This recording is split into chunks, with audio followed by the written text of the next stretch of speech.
Exercise question number 1.9. A system has two charge QA equal to 2.5 into 10 raised to minus 7 coulomb and QB equal to minus 2.5 into 10 raised to minus 7 coulomb. Locate at point A equal to 0, 0 minus 15 centimeter and B 0, 0 plus 15 centimeter respectively. What are the total charge and electric dipole moment of the system? जैसे कि हमें दिखाया हुआ है कि charge A और charge B का dimension कुछ इस तरह से है x0, y0, z minus 15 A का डायमेंशन है और B का डायमेंशन है x0, y0, z 15 centimetre.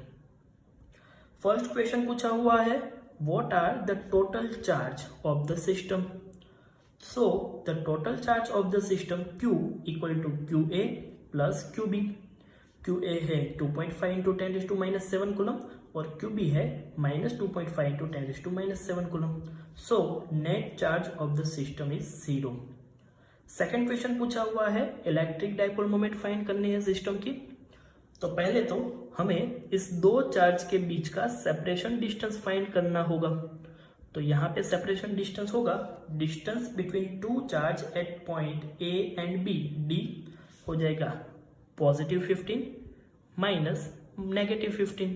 So 15 plus 15 equal to 30 centimetre, जिसको हम 0.3 मीटर भी लिख सकते हैं और उसको हम बोल देते हैं 2A, क्योंकि इलेक्ट्रिक डाइपोल मोमेंट का इक्वेशन है P equal to 2A into Q, जहाँ पे 2A दो चार्ज के बीच का सेपरेशन डिस्टेंस होता है जो कि हमें 0.3 मीटर मिला हुआ है।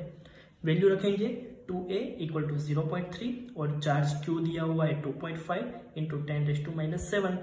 सो इलेक्ट्रिक डाइपोल मोमेंट होगा 7.5 into 10 raise to minus 8 coulomb metre. और इस इलेक्ट्रिक डाइपोल मोमेंट की डायरेक्शन जैसे कि हम थियोरी में पढ़ चुके थे नेगेटिव चार्ज से पॉजिटिव चार्ज की डायरेक्शन में होती है।